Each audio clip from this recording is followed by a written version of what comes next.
já ia esse álbum disco. Sim. Falar disso. Epá, olha, trouxe ver um de cada vez. Trouxe aqui algumas coisas.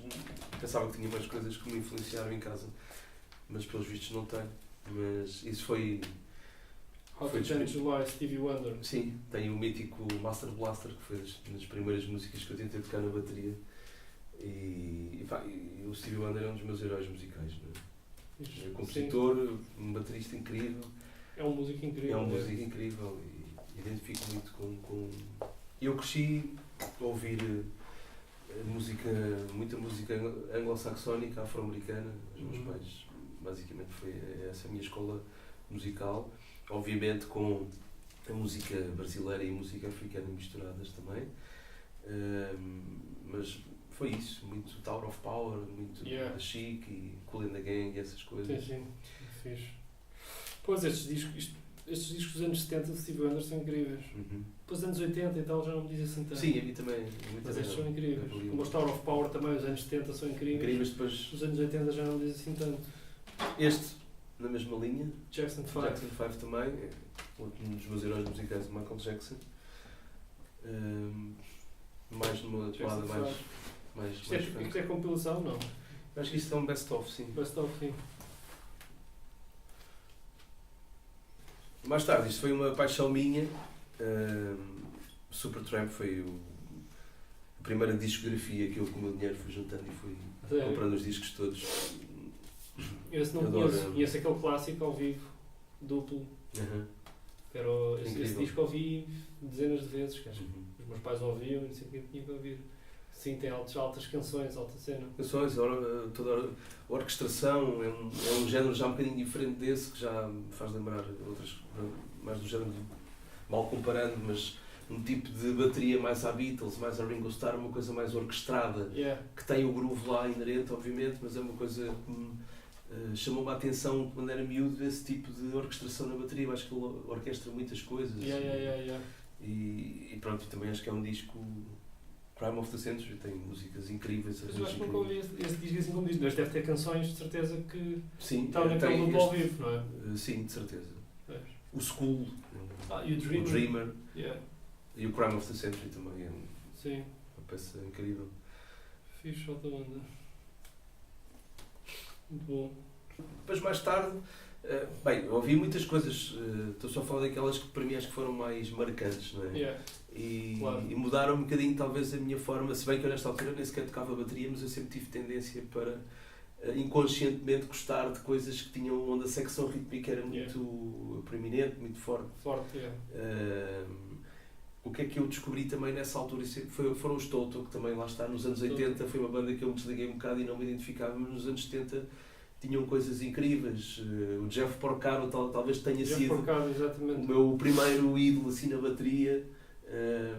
Os grooves que ele fazia, a articulação das coisas era uma coisa incrível. O shuffle, o África é o É. gajo que grava, não é? Sim, sim. Jeff Porcaro. Sim. Tinha 4 anos, sei lá. Algum disco em particular? Ou? Acho que é o África mesmo. O disco é um disco que me diz muito. Foi aí que eu descobri os Toto. Eles depois tinham coisas um bocadinho mais antigas. Tinha uma música que é o Georgie Porgy, que é assim um funk também old school. E depois mais tarde vim a descobrir que as coisas se ligavam um bocadinho em termos musicais. Um dos discos que eu mais gostei até hoje é um disco do Michael Jackson, que é o Off the Wall, produzido pelo Quincy Jones. E ele queria na altura uma sonoridade de banda. E ele foi buscar os Toto. Os Toto é que gravam aquele disco todo. E eu, aquilo, de repente... Gravam esse disco do Michael Jackson? Sim. Uau! E acho que gravam esse e gravam o Thriller também, se não quero enganar, mas acho que é... O Thriller sei que é o Ndugu Chandler. Então se calhar já não é. Grava esse disco. E esse disco do Quincy Jones? É o Off the Wall. É antes? Acho que é antes, que é um disco de 78, se não me engano. Ok. Antes do Thriller. 78, 80, não tenho certeza. Ok. E pronto, e as sonoridades estavam lá. Não sei, no meio deste percurso, depois acabei por ter descoberto também. Eu não, o meu pai, ele é que tem este mérito de me ter posto a ouvir estas coisas, apesar de não ser músico. Um disco que eu acho, para quem quer começar a tocar bossa nova, eu acho que é um disco obrigatório de um baterista que se chama Milton, Aquilo era o Milton Banana Trio, era o nome daquele trio. Sim, já ouvi falar, algum amigo meu incrível, mostrou isso. E é incrível, é um grande groove. E eles, depois havia uma banda contemporânea dessa altura também no Rio de Janeiro, que era o Zimbo Trio.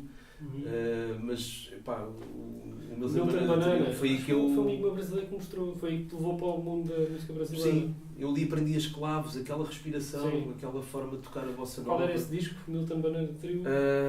Sinceramente não me lembro do título, mas era um disco de versões de grandes autores brasileiros, de Jobim, por aí fora. É um disco incrível também, que marcou a minha linguagem musical até hoje. Foi um disco muito importante.